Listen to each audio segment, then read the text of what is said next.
मैं अंकिता प्रिया आप लोगों का एक बार फिर से स्वागत करती हूँ the Bihar teacher history maker मेरा मोबाइल मेरी शिक्षा के मंच पे। Today's we are going to study about muscular tissue.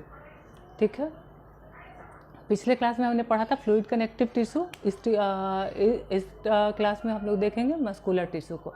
तो मस्कुलर टिश्यू शरीर के वैसे भाग में होता है, मस्कुलर टिश्यू यानी कि पेशी उत्तक, तो जो जिससे मांसपेशियों का निर्माण होता है। ठीक है, तो मस्कुलर टिश्यू शरीर के वैसे भागों में होता है जहाँ जहाँ शरीर मूवमेंट करता है, शरीर में गति होती है।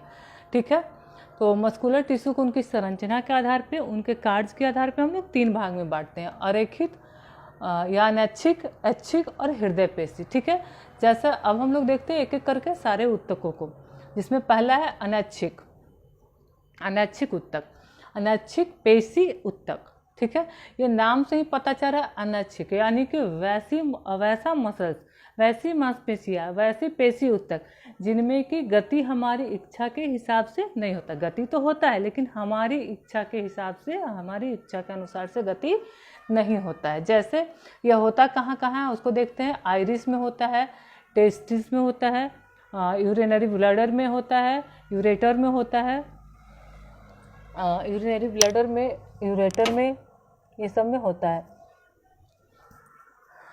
फूड पाइप में होता है, इंटेस्टाइन में होता है। तो फूड पाइप में हम लोग देखते हैं, पिछले क्लास में हमने पढ़ा था कि जब हम लोग खाना खाते हैं और खाना जैसे निगल द्वार से अंदर जाता है तो फूड पाइप में पहुंचता है। फूड पाइप इस तरह की एक संरचना होती है जिसमें इस तरह का मूवमेंट होता रहता है। ठीक है, इस तरह का मूवमेंट होता रहता है जिसके कारण खाना नीचे से रखता है। तो ये हमारी इच्छा से नहीं होता है, जैसे ही खाना खाते हैं ये खुद ब खुद होने लगता है। ठीक है, तो जो वैसे मसल्स जिनमें खुद उनकी मर्जी से, हमारी मर्जी से मूवमेंट नहीं हो, ठीक है, अनैच्छिक मस्कुलर टिश्यू कहलाते हैं। होता कहाँ कहाँ? आइरिस में, टेस्टिस में, यूरेटर यानी मूत्र वाहिनिकाओं में, यूरिनरी ब्लैडर यानी मूत्राशय में, ब्लड वेसल रक्त वाहिनिकाओं में, फूड पाइप आहार नाल में, इंटेस्टाइन यानी आंत में होता है। ठीक है, अब देखते हैं कि यह किस तरह की कोशिकाओं से बना होता है। तो यह जिस तरह की कोशिकाओं से बना होता है वह तर्कू के शेप की होती है। ये जो हम यहाँ बनाए हुए फिगर ऐसा तर्कू के शेप का होता है। ठीक है, इसके अंदर जो तरल पदार्थ होता है, ये वाले जो तरल पदार्थ है इसे सार्कोप्लाज्म कहा जाता है।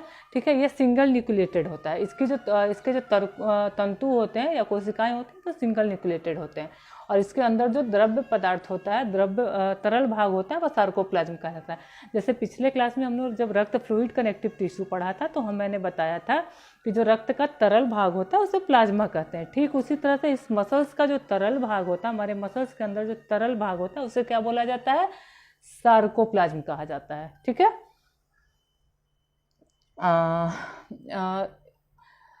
तो ये सिंगल न्यूक्लिएटेड होता है, इसका तरल भाग सार्कोप्लाज्म कहलाता है। अब देखते हैं ऐच्छिक मसल्स। ये नाम से ही पता चल रहा है कि ऐच्छिक से यानी कि जिसमें गति हमारी इच्छा से हो, जैसे हमारे हाथ का मसल्स, हमारे पैर का मसल्स, ठीक है, हमारे गर्दन का मसल्स, जिसको कि हम अपनी मर्जी से मूवमेंट करा सकते हैं, हम अपनी मर्जी से हिला डुला सकते हैं। ठीक है, इसे स्ट्राइप्ड मसल, स्केलेटल मसल या वॉलेंट्री मसल्स के भी नाम से जाना था। स्केलेटल मसल क्यों?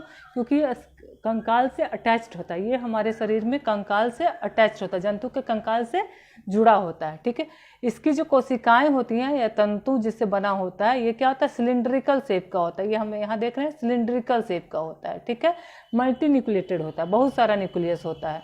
ठीक है, और इसमें यह 4 से 5 सेंटीमीटर तक लंबी होती है, दोहरी झिल्ली से घिरी होती है जिससे किसकी सार्कोलेमा कहा जाता है। ये जो जिन कोशिकाओं से बनी होती है ये दोहरी झिल्ली से घिरी होती है जिससे कि सार्कोलेमा कहा जाता है।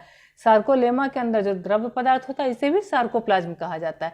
इसमें थोड़ी थोड़ी दूर पे ऐसे डार्क स्ट्राइप टाइप की संरचना होती है जिसे डार्क स्ट्राइप कहते हैं और इसे लाइट स्ट्राइप कहते हैं। ठीक है, इसीलिए ये जो स्ट्रक्चर नुमा इस तरह स्ट्राइप्ड धारीदार संरचना होती है। स्ट्राइप्ड मतलब धारीदार, तो धारीदार संरचना के कारण इसे स्ट्राइप्ड टिश्यू भी बोला जाता है। ठीक है, दोहरी झिल्ली के बीच जो सार्कोलेमा होता है इसमें बहुत सारे केंद्रक होते हैं और प्रत्येक कोशिकाओं में, इस सभी कोशिकाओं में मायोफाइब्रिल नाम का एक स्ट्रक्चर होता है। ठीक है, जिसके ऊपर ही ये हल्का लाइन और गाढ़ा लाइन होता है। इसे डार्क स्ट्राइप्ड और लाइट स्ट्राइप्ड बोलते हैं। ठीक है, और मायोफाइब्रिल के चारों ओर ही यहाँ पे मायोफाइब्रिल होता है। ये मायोफाइब्रिल के चारों ओर सार्कोप्लाज्म इसमें भी भरा था। इसका भी द्रव्य भाग होता है वो सार्कोप्लाज्म कहलाता है। ये होता कहाँ कहाँ है रैखित मसल? ये हमारे शरीर के बाजुओं पे, पैर पे, गर्दन पे, मतलब जहाँ जहाँ मूवमेंट हम अपनी मर्जी से करा सकते हैं वहाँ वहाँ होता है। और ये हमारे शरीर में इतना ज़्यादा होता है कि टोटल बॉडी वेट का 50% होता है। यानी कि किसी आदमी का वजन अगर 50 kg है, 50 kg का कोई इंसान है, तो उसमें रेखित या ऐच्छिक मसल्स कितना हो जाएगा? 25 kg के अप्रॉक्स।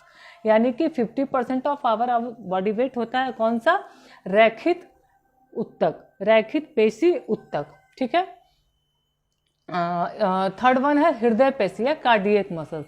ये नाम से ही पता चल रहा है कि जो हृदय में होता है। इसकी संरचना इस तरह की होती है, न्यूक्लिएटेड होता है। ठीक है। हृदय की दीवार जो होती है वो हृदय पेशी से ही बनी होती है। इसके तंतु बड़े आकार के होते हैं तथा शाखित होते हैं। ठीक है, ऐसे ब्रांच्ड होता है, इसमें शाखित होते हैं। और सभी तंतु के चारों ओर सार्कोप्लाज्म इसमें भी होता है। इसका भी जो द्रव भाग होता है वो सार्कोप्लाज्म कहलाता है। ठीक है। और इसमें भी क्या होता है कि इसमें भी जो मूवमेंट होता है अनैच्छिक होता है, अपनी मर्जी से होता है। हृदय हमारा क्या होता है हम जानते हैं, पिछले क्लास में हम लोग थोड़ा बहुत पढ़े थे, तो उसमें पढ़े थे कि हृदय क्या होता है, ऐसा इसमें संकुचन और प्रसरण होता रहता है। ठीक है। तो ये जो मूवमेंट होता है ये ऐच्छिक नहीं होता, अनैच्छिक होता है, हमारी मर्जी से नहीं होता है। ठीक है। इसी के कारण क्या होता है, रक्त का प्रवाह ऐसा नहीं होगा, पंप नहीं होता रहेगा तो रक्त का प्रवाह हमारे शरीर में नहीं होगा। तो हृदय पेशी में क्या होता है, अनैच्छिक गति होती है, जिसके कारण कि रक्त का प्रवाह होते रहता है। तो ये हमारा मस्कुलर टिश्यू था, 3 तरह का, रैखित और हृदय पेशी। इसे हम लोगों ने देख लिया। ये होता कहाँ कहाँ? Iris, testis, ureter, urinary bladder, blood vessels, food pipe और इंटेस्टाइन में। ये कहाँ कहाँ होता है? बाजू में, पैर में, गर्दन पे, जहाँ जहाँ हम लोग मूव करा सकते हैं। ये स्केलेटन से जुड़ा होता है। तो जो भी मसल्स स्केलेटन से जुड़ा होता है वो क्या हो जाएगा?